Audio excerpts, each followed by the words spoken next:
First off, yes. Are we doing cosplay this weekend?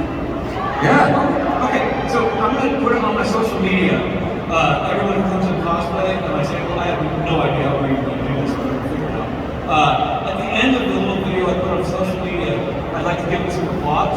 So would you guys mind getting the applause? Right on? Okay.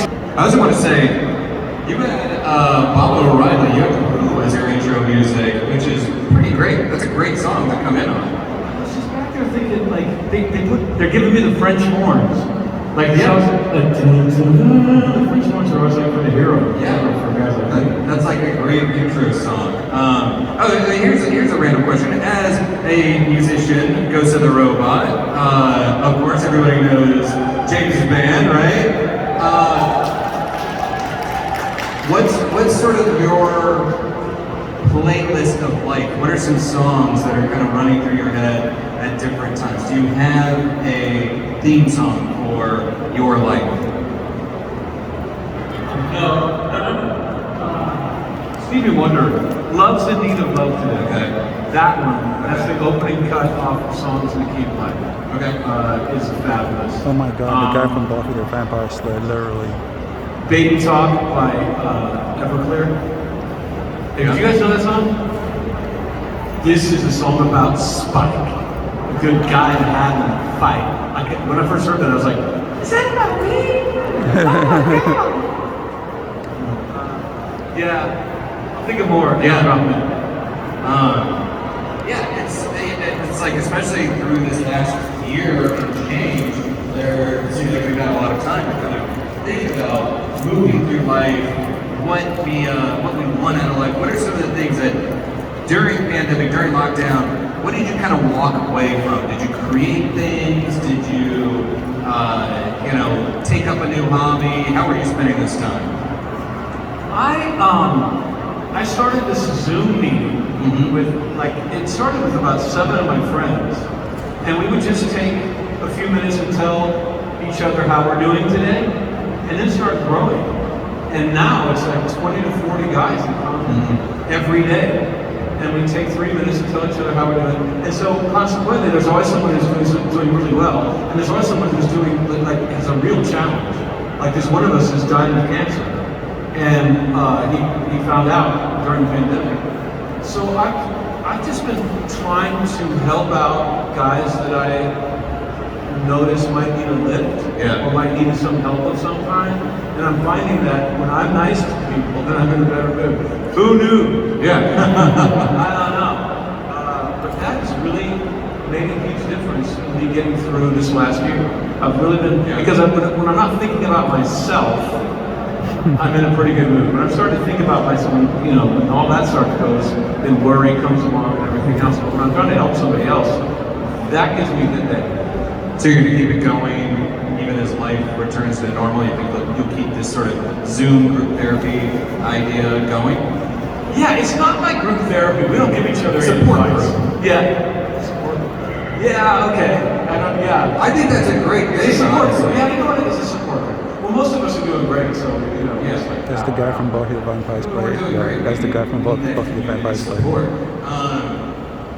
The other, and again, I Here's the other thing. This is what I'm discussing. I'm old now, so I'm wise.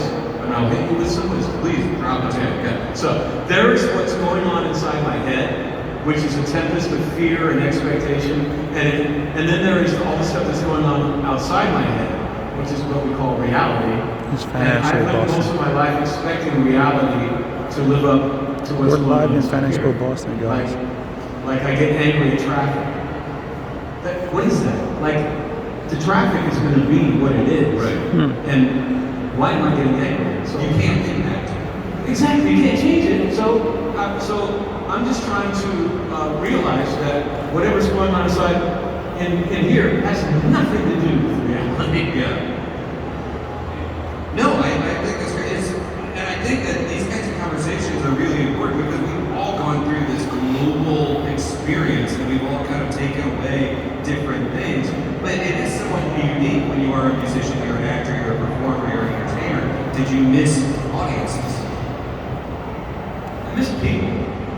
I miss being with people.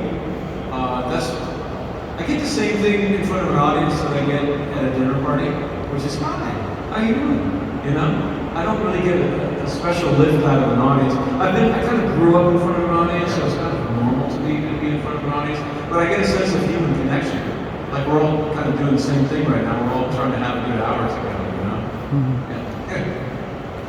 And again, if you guys have questions, hop up to the mic and get ready. Yeah. And here's what I'm going to ask for my microphone people. If you're in the line, if you're not directly at the microphone, can you squat down? Yeah, thank you, my friend. If you're physically able, just so everybody in the back can still see. Drusilla, hello, love. It's been a while. I caught you engaged today. And I'm actually not even asking about Buffy, because for a lot of people, myself included, you're the voice of Harry Blackstone, Copperfield wrestler. Right. So what I want to know is, well, I guess, do you, like, if you could be Harry Dresden, would you be Harry Dresden? Are you kidding? No! He has bad day after bad day. Oh my God. He never. Okay, how many kids do we have in the audience? Okay, we have to. Okay. So we're gonna keep it. We can talk about things. We just have to use the right words. Use those. He never gets intimate because he's such a gentleman. He's always like, oh no, she's vulnerable right now. It wouldn't be right to do that with her. So consequently, he never gets anything. So then he's all wound up, and any female who walks by, he's like, oh wow. People get offended by the ogling in the looks. I'm like, that's not it. He's actually a gentleman. He's just frustrated that way. But no, I mean, like he's always in over his head. No matter how powerful he gets as a wizard, the world gets 10 times messed up. So he's always kind of panicked and sweating and wounded. No way. Hell, would you? Me? Yeah. No. But I didn't want to be that tall, so I'd be Karen. I would maybe. Karen is dead. Spoiler.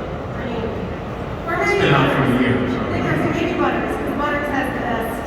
Butters is fabulous. Butters is a Jedi Knight, man. Exactly. Mess with me. Thank you. Hi there.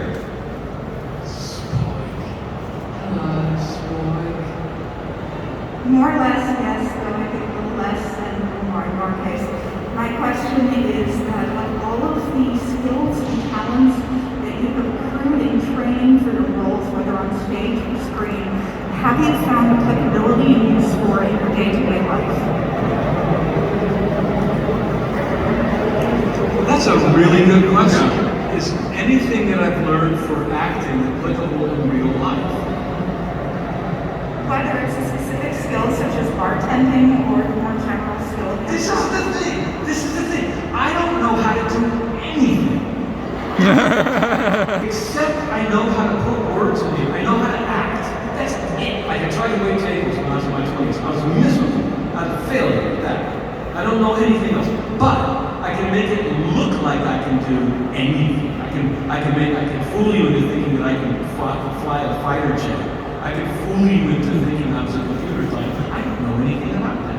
But my specific talent is fooling you into doing that. What I will say is, acting has ruined me to be a liar.